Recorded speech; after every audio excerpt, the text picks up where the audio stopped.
back to Jade's Garage. This is the first video I'm making for 2021, and I'm going to keep it pretty simple. I'm going to do some body work or some dent repair on this upper valance, or what we might call a rock guard on the 65 and 6 Mustangs, but this would, to me, is like the upper valance on the 68 Mustang known as Jade. If you like videos like this, hit the subscribe button and the bell notification to see more. Alright, now let me tell you what's going on. This is, again, the upper valance or rock guard, however you want to label it.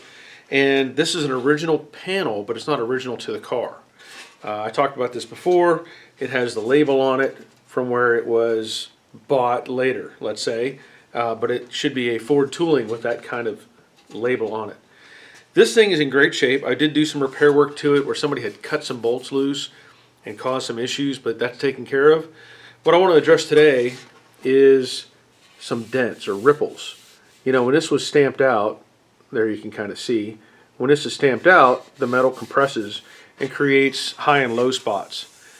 And it's not that big of a concern, but this is a painted area. It's going to be shown. You're going to see this behind the bumper. So all I want to do is address some of these spots. There's another one right there. Maybe catch it in the reflection. So all I want to do is add some filler to this, sand it out, and make it smooth. To do that, I'm going to be using Rage Ultra. This is my preferred body filler. It's also available on Amazon. And I'm going to be using what is referred to as clean sheets. Now these are tear-off pieces of paper, it's kind of like a notebook, but these are designed for body work. So there's just an old sheet on top. You can see it's got some old filler on it. And you start off with a new one. So I'm going to mix up some filler and apply it to this piece. But before I do that, what I want to do is prep this paint. This is epoxy primer that I put on after stripping this down to bare metal. So in this case, I'm going to use a piece of a red Scotch-Brite and scuff the whole front edge of this. I'm not worried about the back section right now because that is actually covered by the trim piece for the grill. So I don't have to worry about that. It'll get paint as well, but I'm worried about, you know, this area. So I'm going to scuff this, get some nice scratches in it.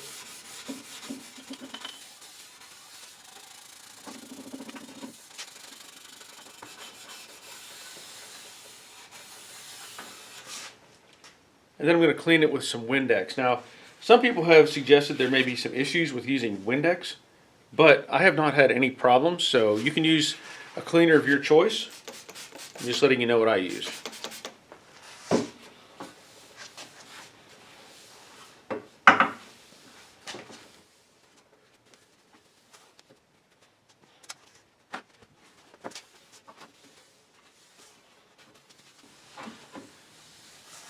Now, of course, it wouldn't hurt to take some clean shop air and blow that off, make sure it's dry.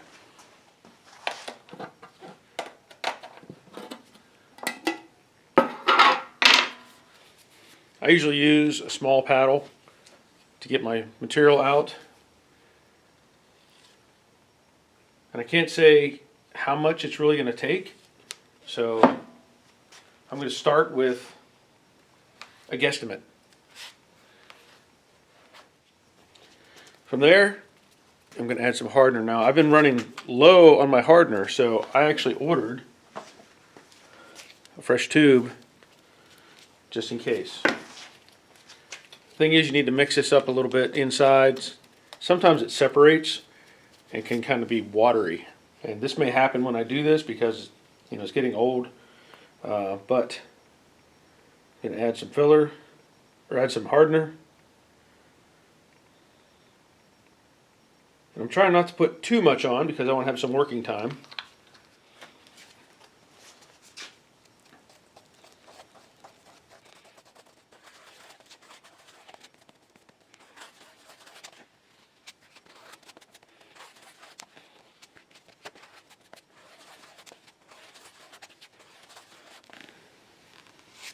Nice consistent color all the way through.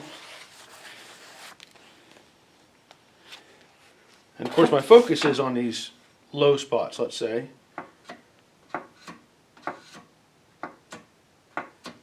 But I'm going to run this out past those spots so that when I sand, it transitions nicely.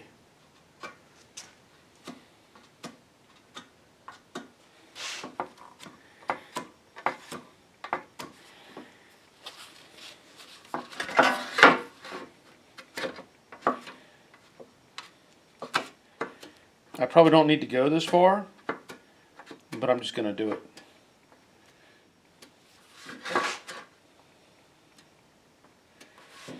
I think I'm going to switch to a longer spreader here, just to get less transitional lumps, let's say.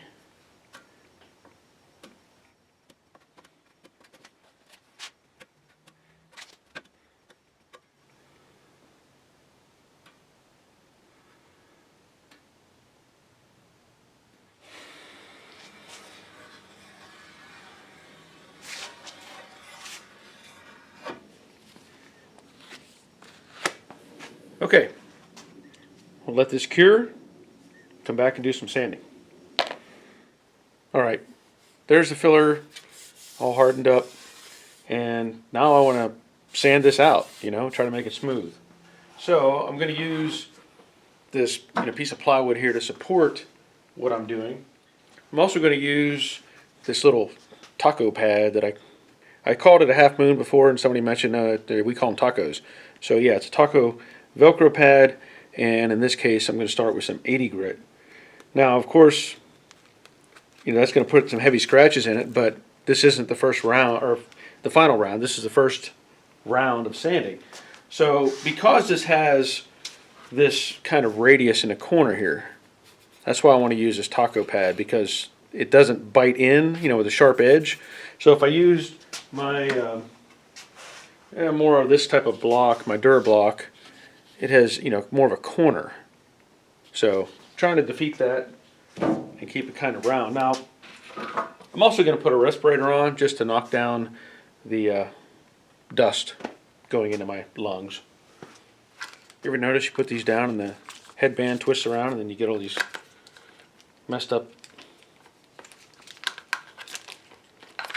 straps? Okay, there we go.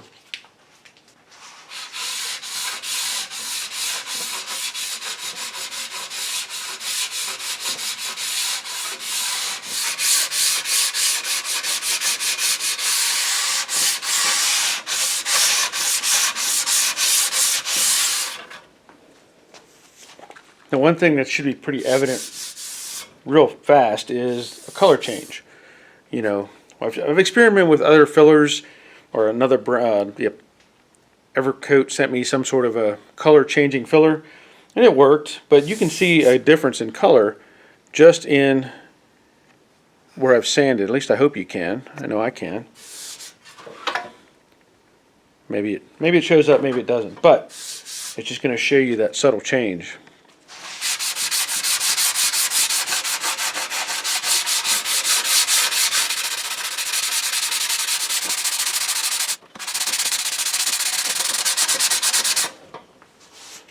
Another thing I would normally tell you to block sand, change directions as you go, but this space is so short, it's really hard to do.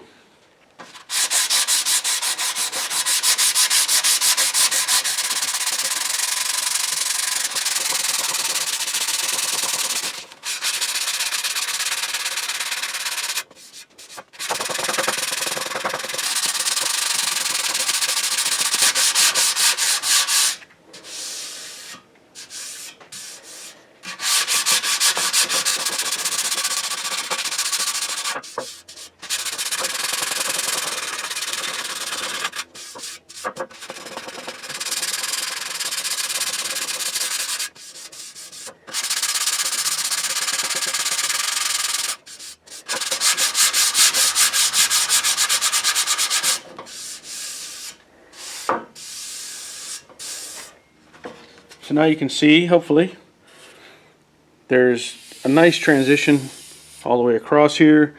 There's still a couple little low spots, but I'm not done yet. But over here you can hopefully see a couple of spots that are a little bit low, but I'm starting to hit metal right here. So I might be able to sand that out and get it smooth. But if you run into it where you're getting metal showing, you need to stop and just add more filler, fill up those little low spots, and move on.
All right.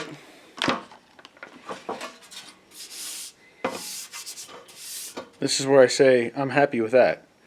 This is nice and smooth now, all the way across. And I did bare some metal, and what I can do, simply enough, is spray a little self-etch on this, and then come back, sand the rest of it, of course, get it ready, and then spray it with high build primer, and I think it's good to go. Well, nobody said bodywork is exciting. At least not when you're doing little things like this that nobody is going to notice. But I'm going to notice. I know when I do my stuff, I look at every single piece of the car and I want it to be right. So even if there was some minor issues with this, I just feel like I had to address them. Not exciting, but worth doing, in my opinion. Okay, that'll be the end of this video. I want to thank you for watching. Thank you for subscribing. I think the next video I do will probably have to do with more of the windshield, dash pad, maybe the AC box, that sort of stuff. I want to get it taken care of, and I need to work on getting the dash painted and the interior panels that go around the back seat. So that's probably where the next video will be, or what it'll be on. So I look forward to getting that out there for you, but that's going to be it. So thank you again for all the patrons that have been supporting my channel. There are several of you now, and I appreciate that very much. So having that support helps me make more videos. So until next time, take care of yourselves. See ya.